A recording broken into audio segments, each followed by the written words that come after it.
Dear colleagues, very warm greetings from Moscow. My name is Yulia Grinkevich, and I'm a Director for Internationalization at HSC University, one of the youngest, but at the same time, one of the biggest and one of the most successful universities in Russia, by the way, which QS university rankings provide solid proof of. It's my pleasure and honor to moderate our discussion today. It is no doubt that the higher education on the whole has been experienced the move to online delivery in response to the COVID-19 crisis, though it is still not clear if the life will be getting back to the good old days and ways, or the new approaches and decisions have already reshaped the nature of both the student experience and expectations and the university's approaches to teaching and learning. This pivoting moment provides us not only with a blurred picture of our future, but also with the new perspectives and opportunities. And the very capacity to build resilient European higher education depends on how good the universities are at active listening and are ready to genuine change. Today, we'll have a chance to discuss the issue in question and gather perspectives from without the universities, from the experts working with but not in the higher education institutions. And with this framework in mind, and without further ado, I'm happy to introduce our first speaker today. Universities no longer can afford being the ivory towers separated from the real world. Their very existence depends on how well they are connected to the industry and on how mutually beneficial this cooperation is. So Natasha Eckert, head of the university relations at Siemens. So Natasha for 20 years has been active in various leading roles with corporate research and innovation at Siemens and Osram.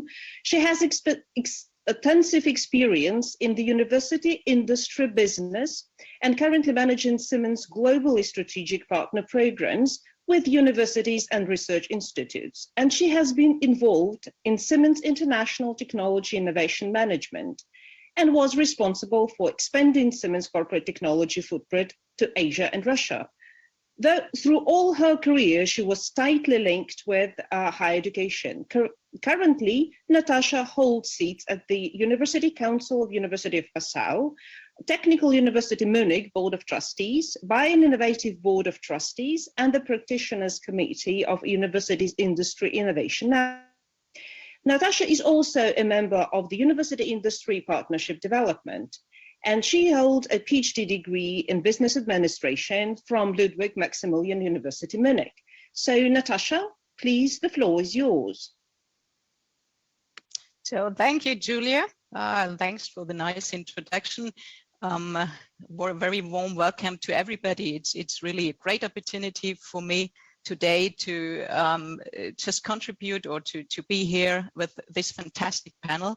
As Julia mentioned, so I'm the industry representative. I've worked nearly 13 years now at the intersection of industry and university and research institutes. And maybe I can spend some words on how Siemens is driving their collaboration program with universities. So since 2000, we have a very strategic program, collaboration program with global universities in place. So we count 25 selected research partners that are really driving our Siemens core technologies. And those technologies, they range from additive manufacturing to artificial intelligence to connected e-mobility, decentralized energy systems. And we practice all thinkable forms of engagement. So coming from technology co-creation, bilateral research projects, government-funded project, top talent attraction. We are driving thought leadership together with our academic partners. We are active in open innovation formats. We do a lot of tech transfer. So we also cover the relationship to all the academic startups. And last but not least, we are involved in education as well by giving trainings, by having lectures at the universities. So maybe just sharing with you in the next couple of minutes. So the question, so what has changed over the years in at the intersection between industry and academia, but especially also what has changed over the last year. this would be a quick question. What is changing at the moment, and what has to change in the future? And what has changed in the last years? I think with the third mission, so the let's say the challenge to push universities to transfer their technologies and innovation in the form of cooperation with the public and the private sectors, I see, let's say, much more close relationship and a higher degree of interaction, because I think together we want to create an impact for society by creating those sustainable innovations, but we have to create them together. We need partners to bring products, to bring solutions to life. And I think for universities, industry is a perfect, not only a playground, it's really a kind of proof of concept for their technical results, for their, let's say, cutting edge technologies, and they get access to real use cases. And if I take Siemens, I think it's a fantastic experience for students and also professor to see how we can digitize, for example, a complete factory, or how we can support autonomous driving for trains, for example. So I think those real use cases, this is a huge opportunity for the academic partners when collaborating with industry. And last but not least, it's always a good thing to train students very early on their future jobs, so that they get a flavor, they get a feeling what's going on outside in the real world, as Julia also mentioned. The last year, I can admit, was extremely challenging. So you can imagine all our researchers and Siemens employees, most of them worked at home, students were at home, labs were closed, they were shut down and not accessible. We switched most of our engagements into virtual engagements, so like lectureships, virtual lectureships, lab experience, even the onboarding happened completely virtually. I have to admit it worked quite well and really successful. On the other hand, it does not replace the real spontaneous co-creation. So this does not replace serendipity in a conference or tech workshop. And we are also missing those, let's say, the fateful encounters, which have led to the foundation of a lot of companies. What I've learned, for example, Google or Apple, and even the Beatles, they were founded because John Lennon and Paul McCartney, they popped into each other on a garden party in 1957. So this is what's missing, I think, over the last year. What is actually changing, and I want only to quickly strive this idea. So universities are more and more driving research, driving their education in so-called ecosystems. They, with the third mission, they invest more and more in academic startups. They have a lot of, let's say, relationships with small, medium-sized companies, with big corporates, but with government as well. But they also open up more and more to other universities. International alliances are happening. You can see it especially in the UK. So the island is open up towards other European universities. And this is something what we take very, very seriously. So what we do, we have had so far a program in place, very university-centric program, and we are shifting and transforming this program more into a ecosystem-centric program, which means that we follow, or we adapt a bit also to the development we see outside, and looking at all those great projects on smart cities, where you have the cities, the mayors, you have government, you have the private sector, you have universities, research labs, you have young startups. Though those are the challenges we have to also respond to, and where we can really perfectly partner up to find good solutions for the future and to stay competitive at the end of the day. What has to change in the future? Maybe some thought also for the discussion later on. What we need, I think, to get a good understanding for each other is to increase the permeability between academia and industry. So that means we need a much more facilitated exchange of experts that might happen on the level of the PhDs and postdocs.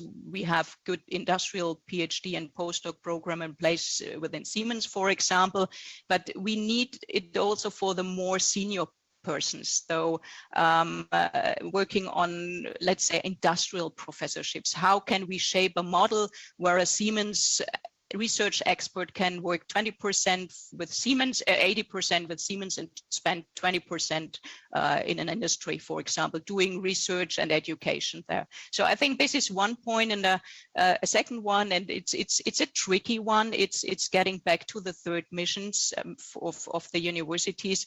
If universities want to foster tech transfer also on their own, so not only by partnering with government or with the private sector, they have to commercialize their results and IP on their own. And I think this might also change a bit the cooperation model between industry and academia in future, because we are becoming kind of competitors.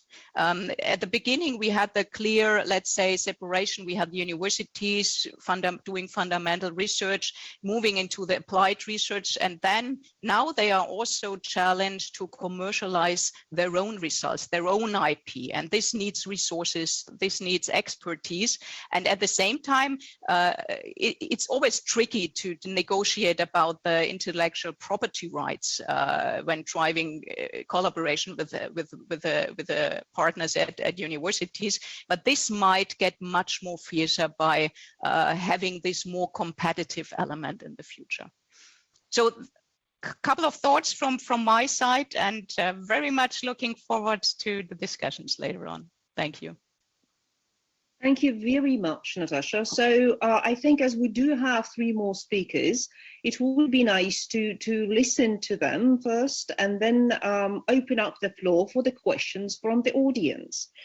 And here I'm happy to give the floor to the second speaker. So the success of universities is measured now with success of the graduates, the knowledge transfer or tech transfer, which Natasha has already mentioned, and the input to the society, which is the third mission. And here entrepreneurial skills do play a crucial role. And our next speaker, Mariana Lubansky, would be talking about that. So Mariana has master's degree in international business from Copenhagen Business School. She has extensive international experience with innovation, entrepreneurship, business, and regional development. Apart from 10 years of being an entrepreneur, her background includes being the director for investment promotion in Copenhagen capacity, executive director for the Danish Innovation Center in Silicon Valley, and director for business development in Grundfos. Today, she leads the public-private partnership of over 80 organizations around the Technical University of Denmark. So Mariana, do please, the floor is yours. Hi everyone, and hi Julia, thank you so much, and thank you for inviting me on the panel today. It is super exciting to hear, especially also Natasha's input right now, because I, as you said, have about 85 actually member organizations in our little local community called Science City Lyngby, and next to the Technical University in Denmark. And some of them are large corporations, so I have about 85 members, and some are like Microsoft and Novozymes and Topsøe, really large ones. And then we have a lot of smaller companies. We have cultural institutions, we have the local municipality. So we are really the local ecosystem around the university in a local municipality. And all the companies that are members, they are based in our municipality. It has been kind of like a grassroots organization functioning like that for almost 10 years now. So our local community came long before that the university actually really strongly now are working on their third mission. this was kind of like an early step to include local companies, to include the local municipality as a test platform. So what we have been doing over the last 10 years is to support the mission of the university, and some are really long haul. We have working together on a concept called Science Festival, and there we try to encourage children of all ages to find an interest in STEM. So science, tech, math, engineering. We basically try to encourage all children in our municipality to become engineers and then later on to work in our startups. And that's a really long haul interest in talent, local talent development. Of course, we cannot do that on our own. So actually, it's almost 50 of my members that work together on an annual science festival where we mix kids of all ages and they work as mentors for each other, no adults allowed. So it's the children actually working with older children, and in the end, the university students are mentors also. And it's such a cool concept and they all love it. A lot of them, we don't know if they've actually become engineers out of it, but at least they learn, they get a sense of math and science and what's going on in a real company and in a real university. So that's one of our very successful models of collaboration. Another one is, of course, as you said, Julia, we work a lot on startups. So we work with early children also. I mean, high school kids with a good idea. We have established a startup academy so that the young kids can actually apply for that. They get the same training as a real startup in one of our incubators. They can even get funding if the idea is solid enough in the end. So we actually have entrepreneurs that are 17, 18 years old and they already have established companies.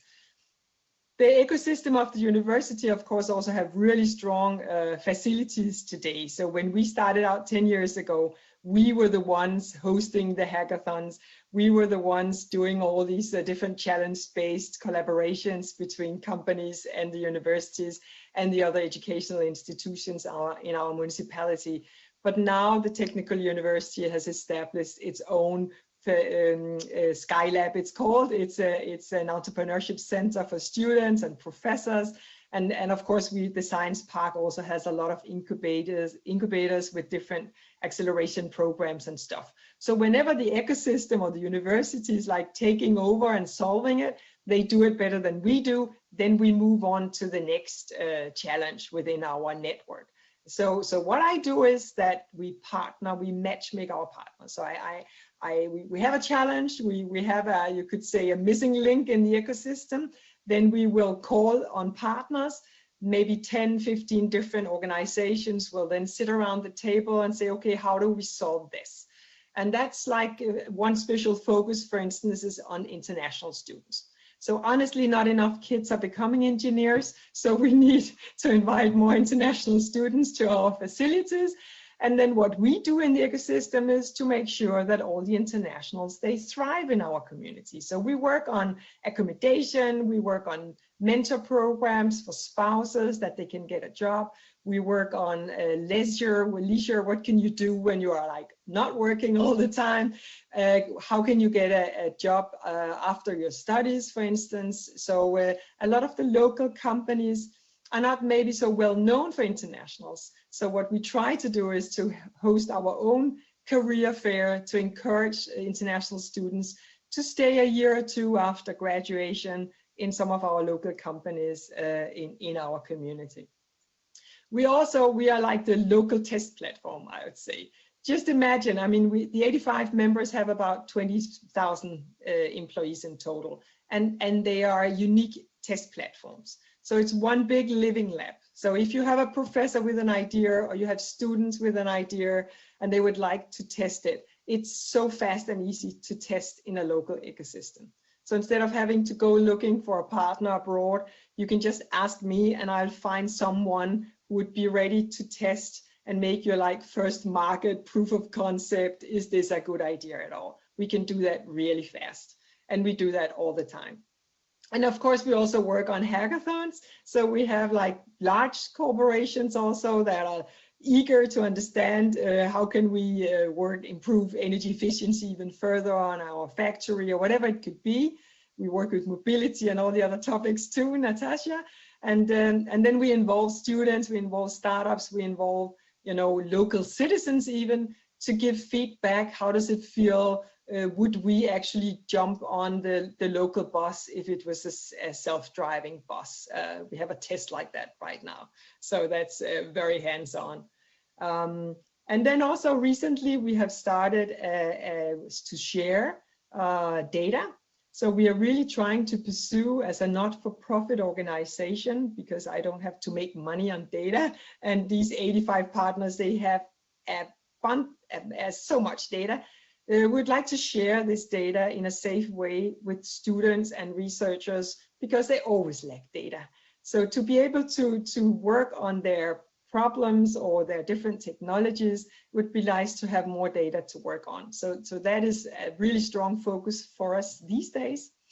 And I could mention a lot of other things, so I'll stop talking now. But what I could say is that during COVID, after COVID, I'd say, or during COVID, everything went virtual. So Denmark is a really highly digitized society, and we all just worked from home, and everything worked well in many ways, I'd say.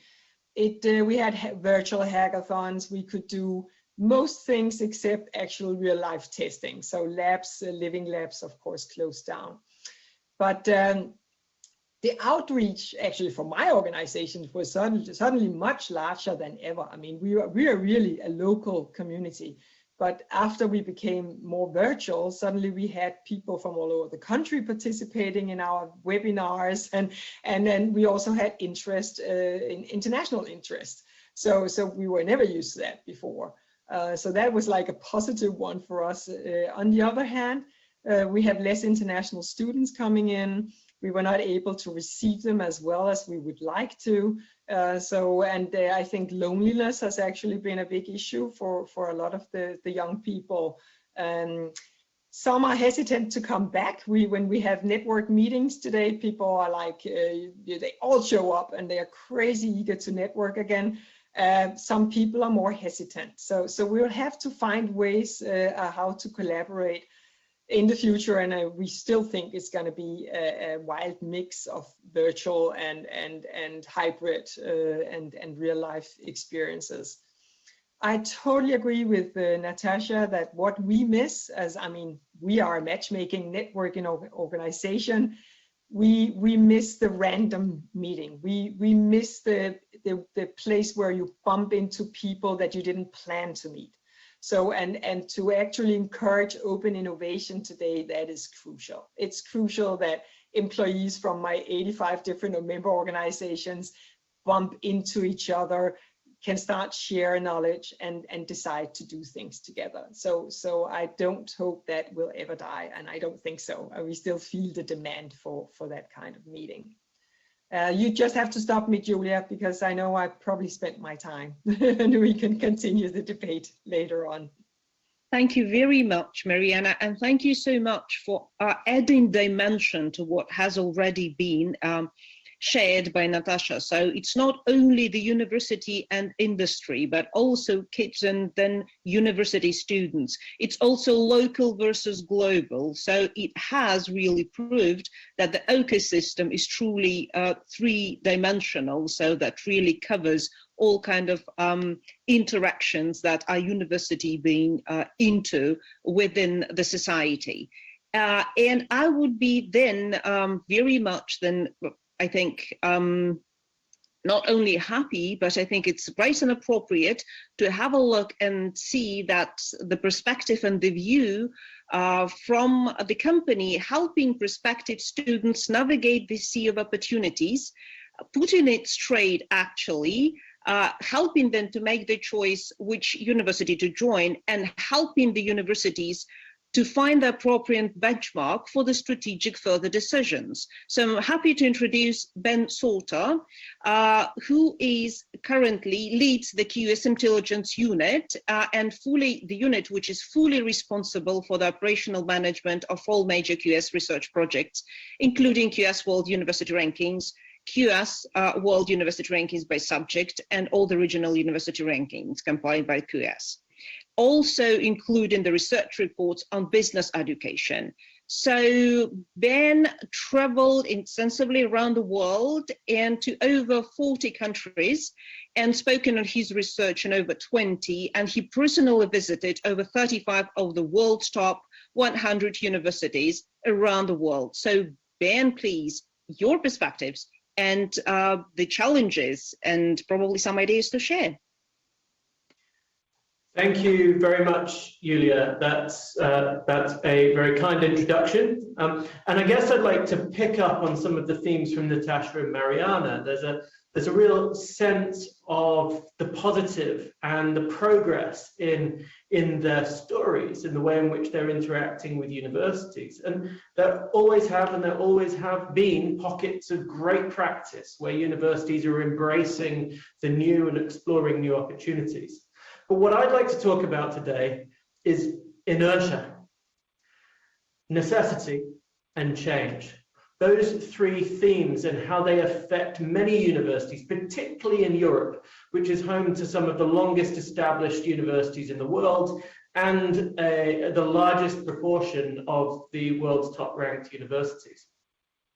So I've heard universities, and perhaps for some of you listening today, this will resonate with you. I've heard universities compared to oil tankers.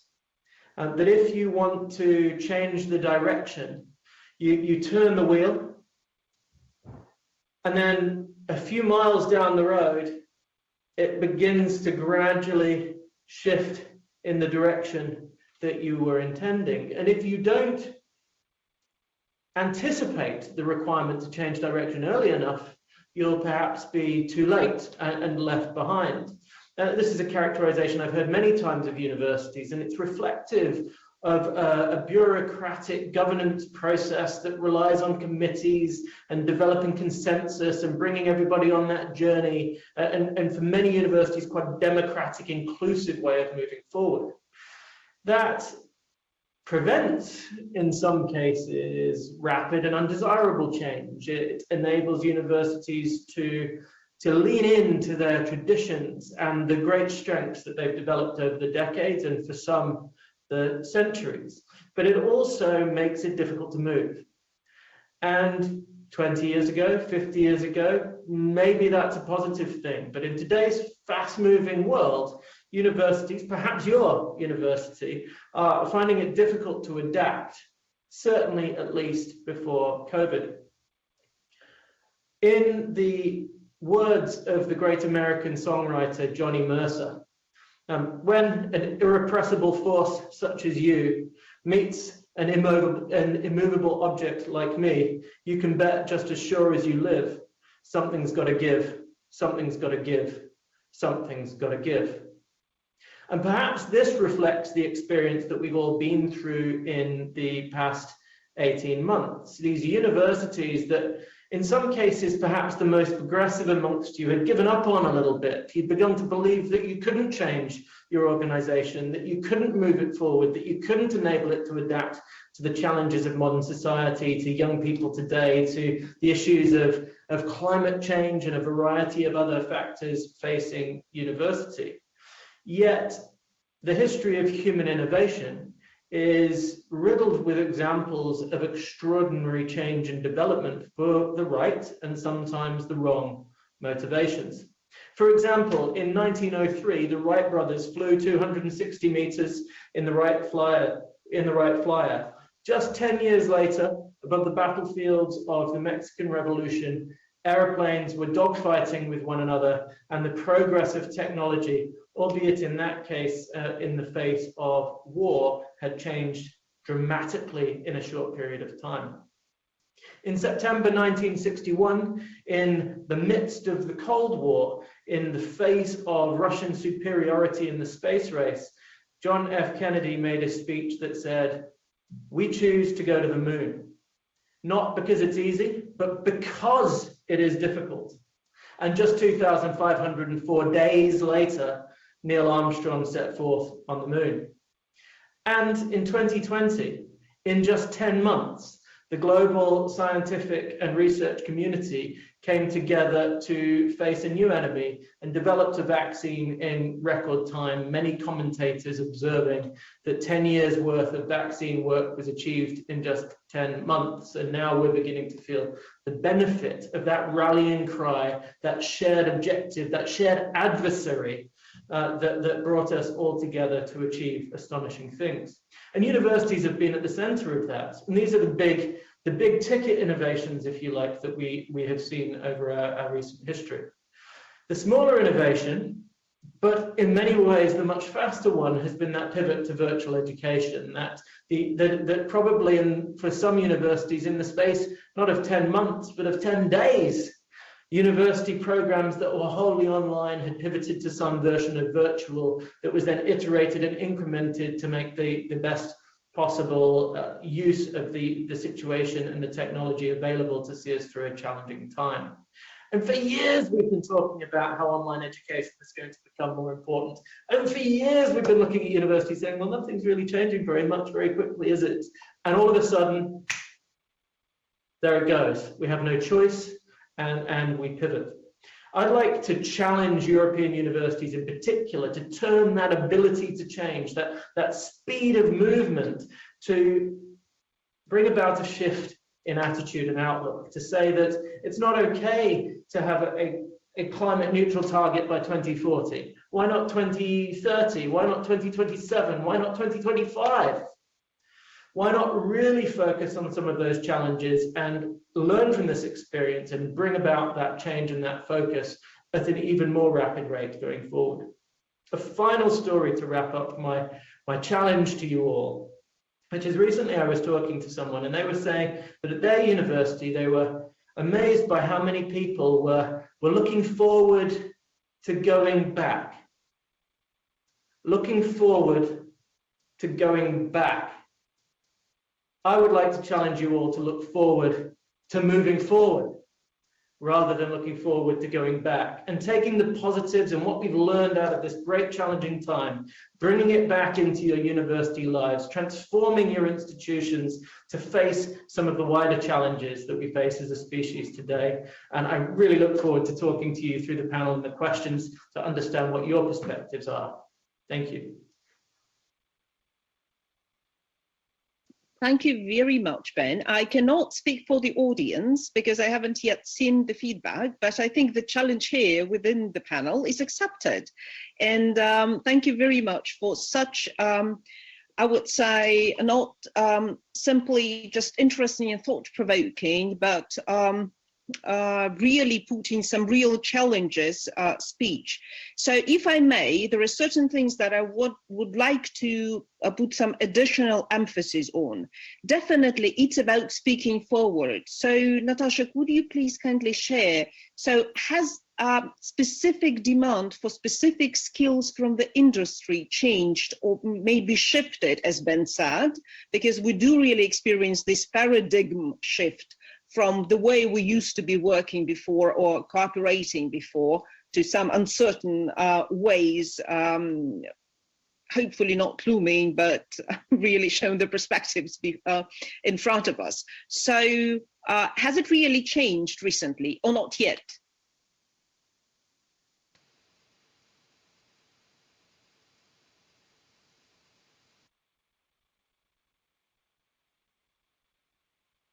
We cannot hear. Can you please switch? Yes, thank you. Sorry, Julie. Yeah, it's an interesting question. So we have a high interest from the young graduates, or we have had a high interest from graduates 10, 20 years ago when students were looking for, let's say, just a safe job with a proper salary. Then they applied for Siemens. They had a grandpa in the family and the father and mother. They have both worked for Siemens. So it was quite a stable world. That has changed a lot. So even for Siemens, we are competing against new players like Apple, like Google, like Microsoft. which they are quite aggressive. They offer top jobs, a high degree of flexibility. And what we all look for are kind of, let's say, a digital competence, which means I think the universities are they are not able to produce so many computer scientists or data scientists or specialists in artificial intelligence, machine learning that the whole industry needs. On the other hand, we as Siemens, we have a very clear portfolio. Siemens Energy, they have businesses from the energy production, especially focus on the renewable as well, to the distribution. We have Siemens Healthcare, we have Siemens Industry and infrastructure. So we have the domain know-how. For us, we can use the coders, we get data specialists. On the other hand, they are far away from the real challenges that we are facing. And giving you maybe an example, so I graduated 1999 with my PhD. And there was the internet hype. So a couple of my peers, they started as CFOs. We all had done our PhD in business administration, focus on strategic management. They started as CFO. They have never experienced being a CFO. And I think all the startups were bubbles. So interesting for me. And you can't, for example, teach really students about the political games in a company. So this means that the students, they need a very early understanding and really getting a hands-on experience. How are, for example, also strategic decisions driven in a company? What does mean working on or contributing to the decarbonization or to the climate change? Those are unbelievably big challenges, and not only technical challenges. They have an ethical aspect, a philosophical aspect. They need a lot of legal experience as well. And certainly you can't have this study where you learn all, but I think all of the students, they have to stay very open from the beginning on. So this specialized knowledge that maybe was attractive in the 80s or 90s, I think it's no longer valid to be as specialized. Then you have internationalization. The students, they need a kind of intercultural mindset. I think English is key in the meantime. And I come from Germany, where universities are still struggling with the teaching language. So this is something where we have to speed up, or where universities have to speed up. And let's say a third aspect is also the entrepreneurial skills. So Mariana, I think you are working especially in this field, and it's even for the young students, they want to kick off a startup, but they have never experienced how does it work, a business plan, all this stuff. And this is, I think, certainly there has been a lot of change, and I think you can't answer everything, but I think this is also the opportunity for all the different stakeholders, so the public sector, private sector, academia to partner up and to team up and to think about future curricula, to think about micro-credentials. It's a super interesting topic, so that Microsoft, for example, they develop their own micro-credentials, and then it's a kind of graduation. Is this, I would say, is this corresponding to the classical bachelor or master? So I think we have to, when we want to really solve the societal challenges, the big ones, we have to partner up more and more. And it's hard because I know everybody is a competitor to each other, even the universities are. But on the other hand, they can really benefit all if partnering up and thinking about what might be the future skill sets that we need, and how can we integrate the students in a very early phase into the real world and the real challenges. Thank you very much. But what you've already mentioned, it's just the challenge for both sides, because that's the two-way road. Has that actually challenged the industry in terms of attracting those wonderful students that you've just described, the graduates of the universities? So has that really changed how the company works? Yeah, so we are offering more and more, let's say, early options to get involved in our challenges. So to train students on entrepreneurial skills, to train, to involve students in real project business. We involve them in hackathons, in challenges, in all this where they get a real question, a real challenge out of our businesses, and then they have to work on it. They have to develop something. They even have to just develop a business plan for a new idea. So not only solving the technical part, but I think this is where we offer, at least to students, or give them the opportunity by industrial PhD programs, by industrial postdoc programs, by hackathon challenges. Okay, I think internships are a classical form, but really bringing them in and not teaching, but they have to experience this by doing some shadowing. For example, they do job shadowing with our experts. We have mentors that we offer to the students, where they also get some more insights and insights in a real world. I think you always have to experience this. A textbook knowledge is I think you can't barely survive. And everybody who joined industry after the graduation got this first frustration, because it's the world does not function like it was written in a textbook. Thank you. And we have the question from Francesca Saracino. Why should universities focus on micro-credentials at all? Yeah, that's a good question. So I have a lot of discussions with our human resource people who get all the applications, and we had a long discussion. And for at least for Siemens, it's not still a corresponding, let's say, kind of graduation. So I haven't really experienced some applicant with micro-credentials. Maybe with micro-credentials, they would not apply for a job at Siemens. So go more into another direction. And so it's more a question on those who offer those kind of micro-credentials.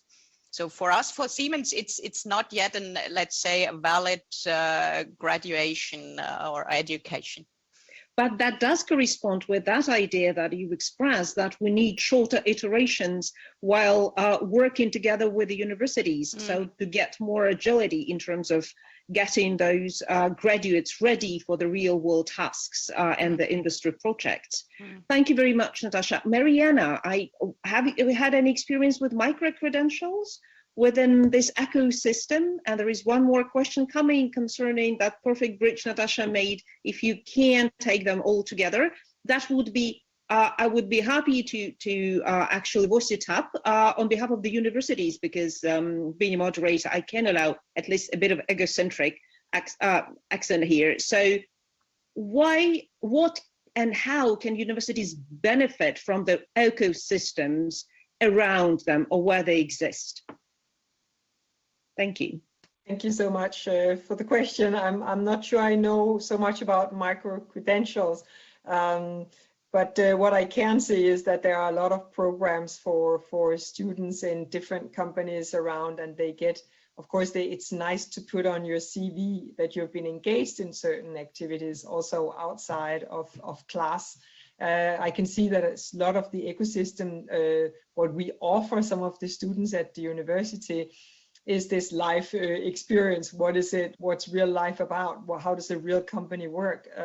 What's going on out there? And they can see large corporations, they can see middle-sized companies, they can see startups, they can even see another educational institution or a municipality, and get a kind of idea how is it to work in these different companies. And then, of course, I think a lot of our international students, we try especially to encourage them to participate in extracurricular activities, to get, you know, that you are not like closed in for 5 years with your textbooks and mama and papa are paying, but that you actually during the 5 years also look out into society and say, okay, what's going on out there, and how can I use the skills that I'm trying to achieve? How can I apply this textbook into real life? What's going on out there? And a lot of young people have luckily a lot of irrational ideas. They think they can do whatever, and that's great, but it's also really good to get this real life check and figure it out before it's too late that you moved in a wrong direction. So I think when it comes to skill set, it's mainly one-on-one that they can get a lot of basic ideas.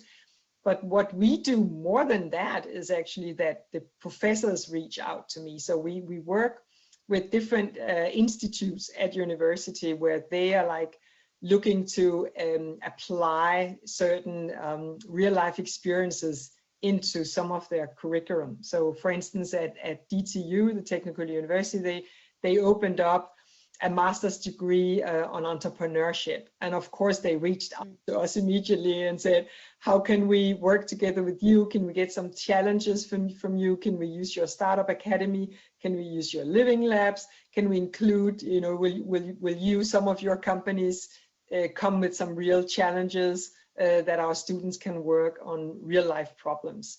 So I think you can gain a lot from like a local community. I mean, you can't find everything in your local community, so you need the global outreach as well.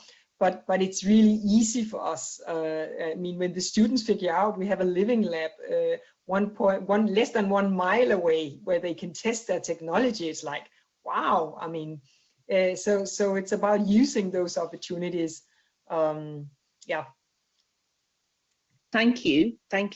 Ben, if I may, there is one more question here, which is, you've mentioned that it's all about this drastic, hopefully not so drastic and shocking for us all, but this shift to the new reality. Have you seen any positive sides from the universities that the challenge really has been accepted already?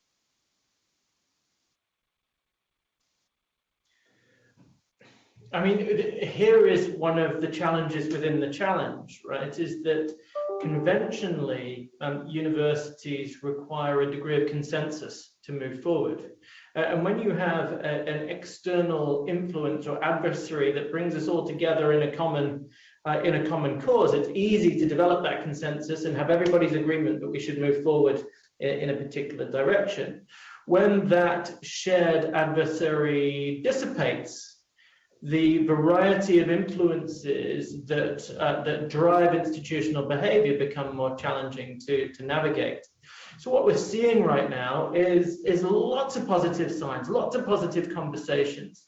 But frankly, the people on this panel, and probably the people in the audience of this panel, are not the people that we need to move forward. In these communities, we lock ourselves into groups of people that are already converted, they're already on the proverbial road to what's new. And it's all of the people that are not engaging, that are not drawing on this, that are watching that are looking at their calendar and their watch and looking for the date where everything goes back to normal.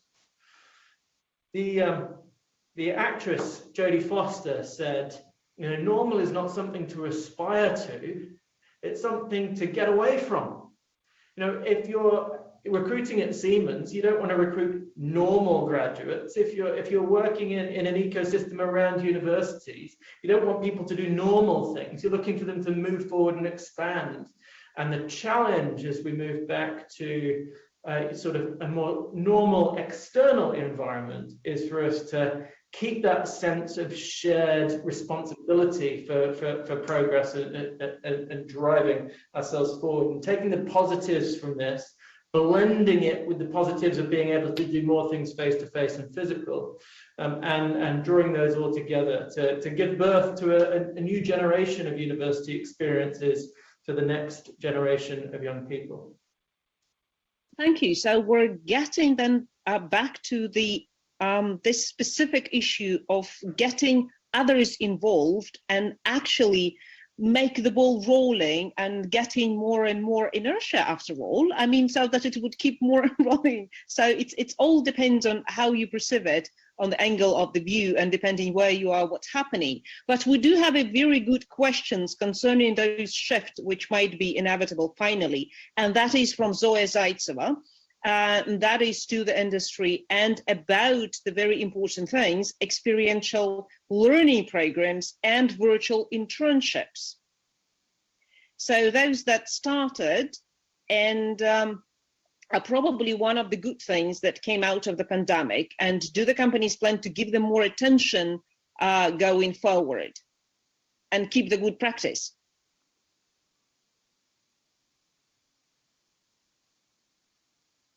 That's a question to me, Julia. Yes, Natasha, Mariana, addressing the company so explicitly, for sure. And I think, and it's great what you said, Ben. So nobody wants to really get back to normal. We will hopefully get back to completely other stage. And what I can experience within Siemens, so even the Siemens employees, we won't go back to a 5-day week. So if we are able to work remotely, we will keep this for 2 to 3 days, which is quite drastic for a company, traditional company like Siemens. It's kind of revolution. And we also, I think we did some onboarding quite successfully. Also, Mariana, getting back to your, let's say, the good experience out of the Corona pandemia, this outreach, we are getting more and more international. We can connect really people from Europe to China, or if the US guys are able or willing to get up early, we can really span the globe.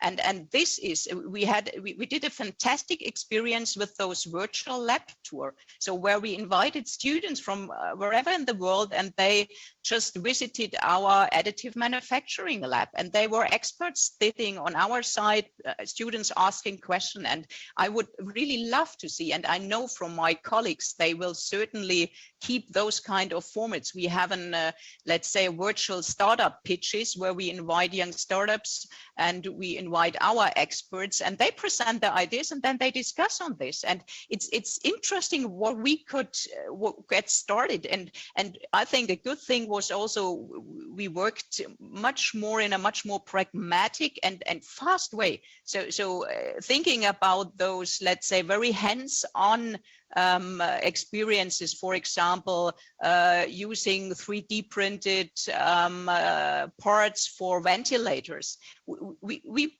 partnered up with engineering institutes, we partnered up with clinics, and it went so fast. I've never happened. Normally, you need a lot of legals on every side to negotiate the contract.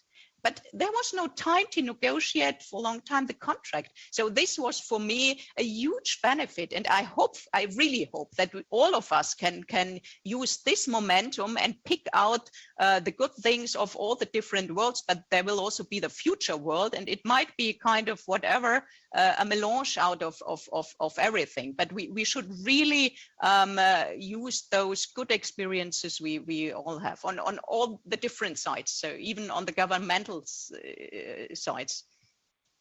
Thank you. So unfortunately, the audience cannot see on all the panelists and their reactions. Mariana, it looks like you do have something to add. Well, yes, what I've been thinking is, yes, the global outreach, but I was actually thinking more about what the guys I would call the nerds. I still think we still need the nerds, and I've seen a lot of nerds really thriving during COVID. It sounds crazy, but they are introvert people. They like to stay at home, they like to do their stuff, and they are genius in math or AI or whatever they do. And I think the future will leave them alone. And I think is a good thing, so that all the extroverts, we can go out there and do what we are meant to do. And then the nerds can do all, because we need those specialists as well. And I think these new formats actually suit some people quite well. I mean, I have employees in my team that thrived during COVID, and I have people who are getting crazy at home. So I think this management, there's a management challenge. I think as a manager, you will need new skills to be able to manage people, you know, in different places, because they're not going to come back, all of them, into the physical world. That's for sure. We actually just created a task force on that topic among our members, because I also have members who own a lot of like office buildings and the university buildings and stuff. What are we going to do with all the empty square meters? That's an issue. And also we will empty downtown. So what about the shops and the cafes and the restaurants if people stay at home? So questions like that are open right now, and that's open innovation, and we can only solve it together. And I love that. Thank you so much, Ben. Though we are approaching actually the end of our discussion, but still there is a key thing. Again, I would use the opportunity to address that on behalf of the universities. Where will be there any new kind of benchmarks for the universities within this changing in turbulent times that would help us to have a look and probably make sure that we're moving into the right direction? Thanks for that question, Yulia. I thought I got away with not talking about benchmarking and ranking for an hour, but we bring it in there at the end. I think one of the key messages to make is that all the work that we do on providing benchmarks and rankings and other tools to evaluate university performance, that is supposed to be following what universities are doing. Unfortunately, in some contexts, we find that universities spend a lot of time following what we're trying to measure. I want to remind the European university community that it should be the other way around. We want to follow you. We want to figure out what's important from universities, how you're innovating, and then try to develop the benchmarks that can help you understand whether you're making progress. If you wait for us to come up with the benchmarks before you come up with the innovations, somebody else will already have come up with the innovations. So let's keep focusing on that side of things. I think in answer to a lot of these questions, I'd just like to leave the audience with the question of why. I've got a 5-year-old son. Yeah, for any of you who've had kids, you know, why? You know, peeling back the layers of why. And we've got a lot of young people working in and around our universities, and as we return from this unusual situation, and we try perhaps to reapply some of our traditional thinking, the question we're going to get is why? Why should I study for 10 months a year for 4 years instead of 1 month a year for 40 years? Why shouldn't I be able to go and get a micro-credential in computer science to augment my business degree so that I can add a little bit of something extra to my CV to shape out my future? Why can't I compile a degree from 25 different universities around the world that are each good in the individual modules that they offer, instead of having to work with one university that's good at some things and not so good at others? And I think we're going to get those questions again and again and again, and it's our collective challenge as a higher education sector to come up with better answers to that basic fundamental question. Thank you so much, Ben, because that was the kind of the answer I think all the universities hope for in terms of the benchmarking, because yes, definitely, that's not the tail wagging the dog, but should be the other way around.